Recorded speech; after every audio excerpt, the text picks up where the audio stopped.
You were mentioning other principles. You weren't sort of mentioning them definitively, but just saying, well, there are a few basic principles which would need to be applied, which one would want to teach, and then find ways of introducing. Well, not taking the not given, or as we more usually say, not stealing, not appropriating, not misappropriating, not taking more than you really need. This, of course, links up with the whole question of the environment, leading a relatively simple life, trying to make do with fewer things rather than to accumulate more, to curb one's natural appetites and desires and greed, lead a simpler life. Now, leading a simpler life in a society like ours, and while coming in contact with people who don't live a simple life at all, may appear to them to actually lead quite an escapist life, not bothering very much. I think you have to be very affirmative about what you're doing, and not apologetic. I think far too many Buddhists, maybe even people in their own movement in the West, aren't sufficiently assertive and are too perhaps apologetic. You shouldn't have to apologize for leading a simple life. You should make it clear that you're leading a simple life because, well, that's really the best kind of life for a human being to lead, so far as you can see. It's a life based on certain principles. It's a life perhaps based on giving rather than taking. A life based on simplicity.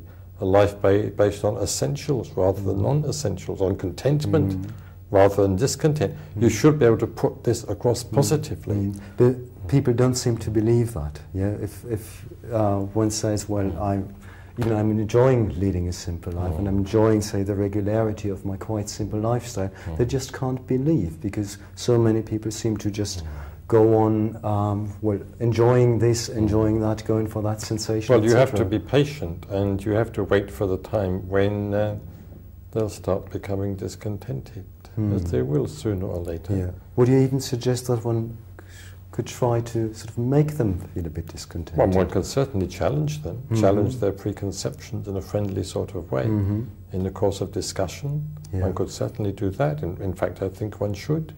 If one sees at all the possibility of people changing their attitudes. No, they would presumably be willing to change if they sort of could imagine or experience sort of the more immediate benefit of that. Well, they obviously can't experience the benefit without doing those things which will produce the benefit. So you can't give them an experience in advance, except perhaps if you can persuade them to go on retreat. And where they find, well, there's vegetarian food, they can be happy without meat. Where there's no radio, no TV, no newspapers, and they feel that, well, yes, actually they can be happy for a few days without those things. No telephone calls, no files, no family, no relations, no husband, no wife, no children, no dogs, no cats. And perhaps if you can entice them away to that sort of situation, well, they may find that actually, to their surprise, they're quite happy living in that simple sort of way for a few days.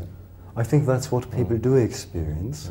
Now then, they come to the going back to their ordinary situation, and many people then seem to experience an enormous split and find it very, very difficult to cope. And some tend to, well, just go on retreat, then get worn down again, etc.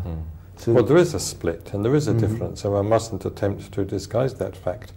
And one hopes that sooner or later they will resolve that conflict by opting for the more simple, dharmically oriented life. But there's certainly a conflict between the Buddhist life and the kind of life that most people are leading or would like to lead in the modern West. I don't think one cannot disguise that. One shouldn't try to disguise it. One is not just trying to add on something to the life that people, are already living. As a Buddhist, one wishes to radically challenge the life that they are leading.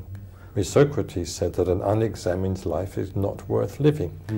And really we're just asking people to examine their lives and ask themselves, well, is the kind of life that I'm living at the moment, you know, preoccupied with my job and making money and my mortgage and my family and my other pursuits, is it really worth living? Is it a really human life? Am I not missing out on the best things of human life? One should encourage people to examine their lives and ask questions of that sort. Yeah.